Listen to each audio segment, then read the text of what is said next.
Hello YouTube, this is Ben Gessel. Um, for this video I'm going to talk a little bit about visiting, if you're planning a trip to Seattle and you're a little bit less familiar with the area, some things to just keep in mind and maybe some things to that you might want to check out.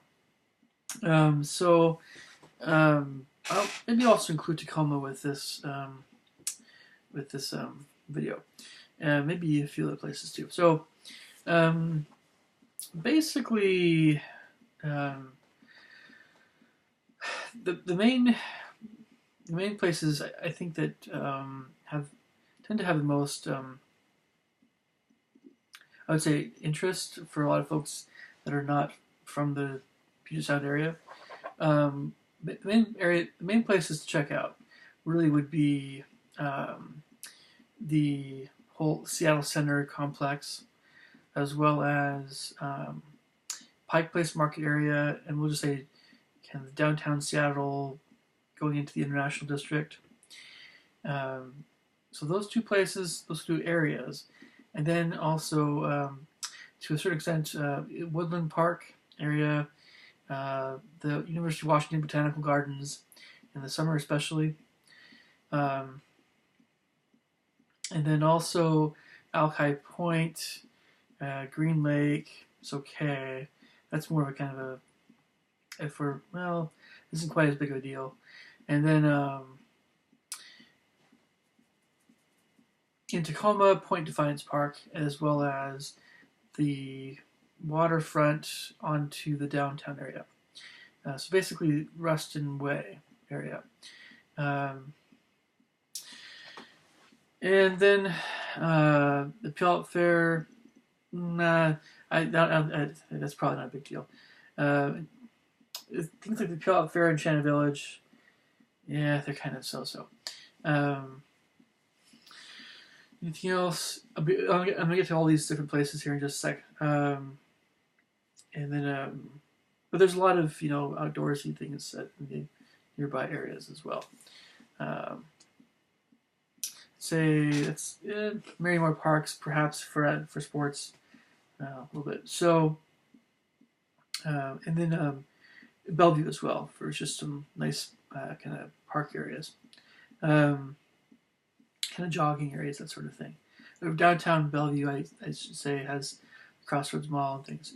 So getting to all these different places, and this is kind of a bit more informational. It's going to be a little bit heavier on the information kind of thing. So,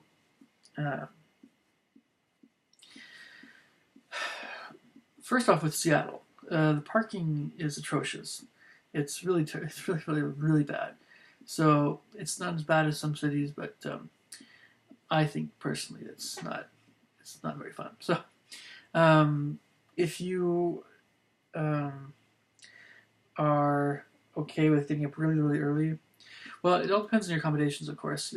If you're staying in a hotel or whatever, but if it's kind of a day trip, or you're just coming in from Vancouver, BC, or from Portland, or maybe I'll just rephrase all that. It's basically, in a nutshell, you're gonna need to fork over a little bit of money for parking, and most parking garages are going to charge a fair amount. Like, we're looking at about $20 at least. If you can get to Seattle really early, before I think 9 p.m. or no, sorry, I said 9 a.m. I mean, if there's a certain time, there's certain lots where if you can get to those, if you can get those lots before 9 a.m., then you can.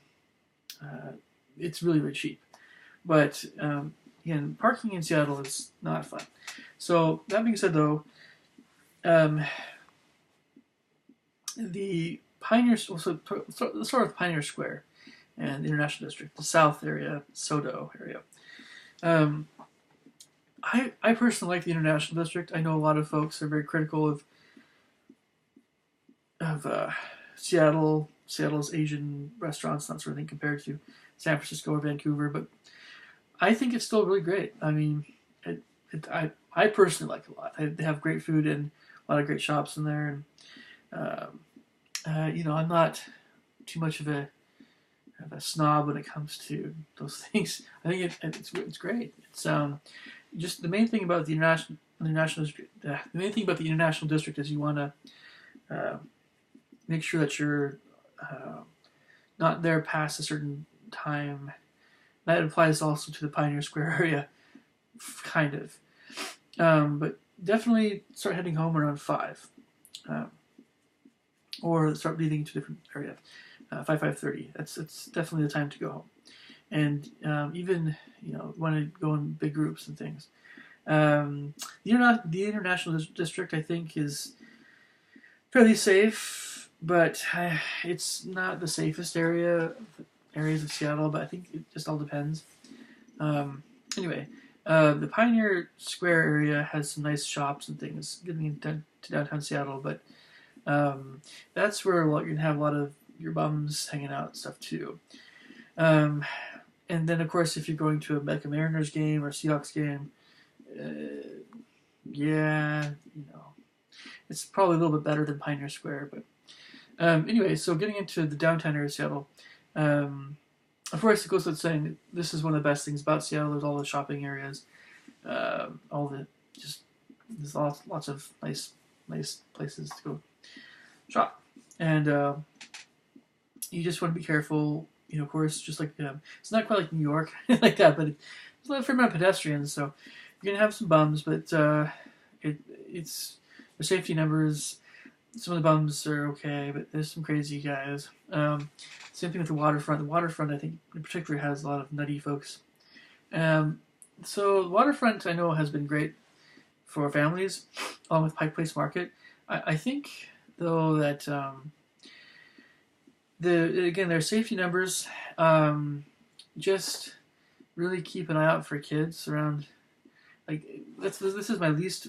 This is the thing about the Seattle waterfront. The seagulls are annoying a little bit. Not really annoying. They're fine. It's there really are some strange folks down there. I don't know if it's quite as bad as San Francisco, but just keep your distance from those weirdos. I mean, there really are. There's weird folks down there. I'm not exaggerating. But again, I think the waterfront's a little bit overrated. The International District has a lot of great shops.